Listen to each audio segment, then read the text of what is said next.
SHALOM. We're going to continue with Mishnah Shabbat, but we're going to skip to 18:1 and we're going to get juicy a little. Instead of plowing dirt, we'll increase the heights of our trees.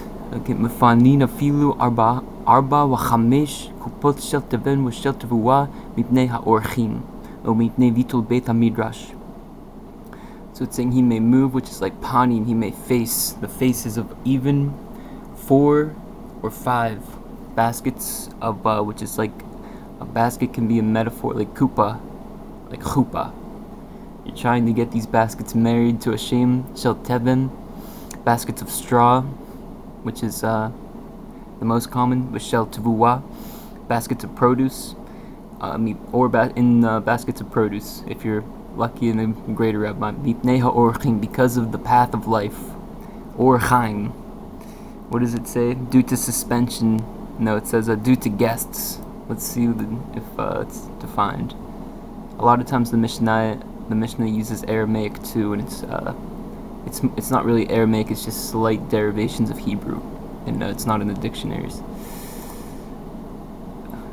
Okay, and also afilu. This is like aleph. It's an anagram for I guess alephu or alepho, his bowl, or he, they, master bowls. Since like I saw in a meme the other day, the women don't want the smaller Mishnah knowers, those that don't know a lot or don't submit to the Mishnah. Okay, it looks like orchim isn't a word, but it's obviously or chaim, the light of life, like or hachaim, the commentator, the light of life. Mipnei vitul Beit Hamidrash, since they're referred to as support keramim, vineyard locusts, as it's not really a pleasant dainty.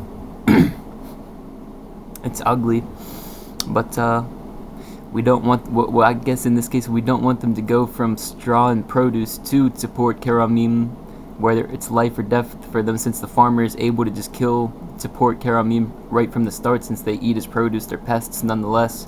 The only reason they're permitted as being kosher is because when the cricket swarms come, they plow all of your produce, your fruits and grains, and it's either eat or be eaten. So at that point, Hashem makes certain species of them kosher.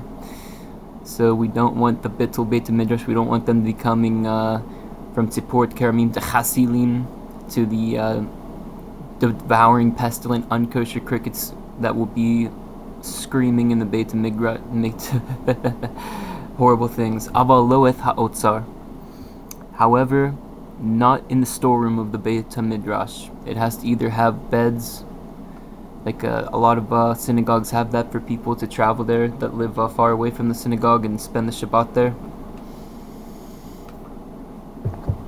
Or if you got to be a master bowl to face the grain in the I was saying straw. I think it's grain. Let me see. I'm pretty sure it's like grains, different types. And anyway, looks like my dictionary might be down, but you got to be a master bowl and have your situation figured out if you want to James Bond some baskets of grain and baskets of fruit. Here it is. To mix with straw need. Okay, so I think this is okay, it's dung with straw. To be dunged with straw. I want my field manured with stubble, therefore I object to plucking the grain. So we see that this is grain that's been no longer. Okay, I guess if they're Jews, to mix with straw need. Okay, wait, hold on. Let's figure this out. It's actually straw the whole time. Okay, so we figure out it's the Western women and the Jewish women acting like Western women. That's as it's written at the end of the book of Obadiah, that the house of Esau will be stubble to be consumed by Israel. So we're just lighting up these Western women, or we're moving and facing baskets of produce to get married. And even the grain, as Pirkei Avot says, even the living are fated to die and the dead are fated to live. So after they get there, if they accept us, good. If not, we eat them and they die, God forbid. And it's still a good boost for their soul to for their next incarnation, and it's probably good for them to not have to kill Bill, Shilom, Math, Rishayim, their whole network. They're just they're just straw women mixed with dung. Okay, Vitul mit Midrash Abal lo et ha'otzar, but not in the storehouse of the Beit Hamikdash. You don't of the Beit Hamikdash, which is like the Beit Hamikdash. You don't want a poor little 7-year-old apple tree unknown of the orchim. To him, it's a hor in English, hor or.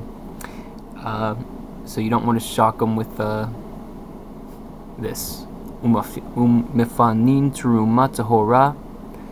And he can face it or move. Okay, let's see. He can face and move even pure teruma, which is like kohanim, if they're descended to the level of produce, even if they're pure produce. Udma and suffix produce, doubtfully tied produce. Uma'aser rishon shenitla terumato, and the first tithe, which in the first tithe whose teruma of its tithe has been taken and given to priests, and second tithe and consecrated items that were redeemed. Okay, umaser sheni b'hekdesh shenifdu. So it's different levels of this parable, but essentially different types of Jewish women too, since we see if you ever read the Torah, if you ever read the Tanakh, God made Enosh, which is small people whose bloods have been poured out. It's written in Isaiah, I will make Enosh like fine gold, and Adam like the fine gold of Ophir. Targum Yonatan explains Enosh, these are people who died already, like the Walking Dead, etc. They lost their battle to the Satin kingdom, the Sun people, etc. And the star worshippers, their tree fell to the grass and vegetables of the meadow. And now they still fear Hashem and are hoping for the resurrection of the dead. And Adam, so Enosh is one of 4. Adam is the highest level of man, and it says God will make Adam like the fine gold of Ophir, which barely any people have ever heard of. It's a legendary gold that King Solomon sent out ships for, to bring for the first Beit Hamikdash. Maser shenu akdesh shenifdu hatur mos hayavesh. And dry lupine, which is not fit for consumption for a person, because it's goat food, literally to the poor. It's food for the poor. So even if she's not attractive and no person made in the image of God, a righteous man because since the Torah says we have to have a job and make money for Shabbat and tefillin and mezuzot, etc., and we have to have a house so we can get married, and have children. So we see, we get the parable. Avalo eth hatevel. However, one may not move untithed produce. So this person hasn't been tithed yet. They haven't been through the fires of Gehenna. They don't know what they don't know about the orchim. You're going to freak them out. V'lo ma'aser rishon shelo nitlat terumato. And not, let's see, nor first tithe whose teruma has not been taken. Okay, so in the first one, okay, let's see what the difference. Nor the first tithe whose teruma has not been taken, nor the second tithe in consecrated items that were not redeemed. Okay, what is the difference between the ritually pure teruma? Okay, we see. So the teruma still has to be taken out of this basket of produce, so she doesn't get mixed in with the non-priest and her reputation tarnished, etc. Nor second tithe in consecrated items that were not redeemed. So they're not redeemed. They didn't call out to Hashem, or if they did, they weren't answered, and they're not. They're still wicked. They're not. You can't face the music with them. It's going to be horrible, horrible music. Nor raw arum and raw mustard, as all of these items are not fit for consumption and are therefore set aside. Rabbi Shimon ben Gamliel permits moving in the case of arum because it's food for ravens. So let's see the Hebrew. Below ma'aser rishon shelo nitlat terumato, below eth ma'aser sheni b'hekdesh shelo niftu, below eth haluf. Oh, this is let's find out Jastro instead of Steinsaltz. Luf, a plant similar to Kolos cassia with edible leaves and root, bearing beans. It is classified with onions and garlic. And here we find it in Payah 6:10. I remember this. He who puts a loof in the ground for cultivation in the sabbatical year. Okay, so how about, so it's basically a cousin to onions and relative to onions and garlic. Below hachardol, not mustard. Rabban Shimon ben Gamliel matir beluf mipnei shehu ma'achal orvin. So it's saying even the sages are hinting that Torah scholars, house owners, shouldn't be eating like poor people or ravens, the blackbirds, the one that loves and fears Hashem but is not kosher and has stick-like mentalities, as we learned today in Parshas Noach when he tried to send the raven. Okay, as it's going to affect your wives, family, and students, whoever you choose to eat. Okay, so I think that was pretty heavy. We're just going to leave that there. Kol tov, toda rabah, Lech LeShalom. And ha'orchim is not a hor-or, people. It's or hachaim. It's or chaim.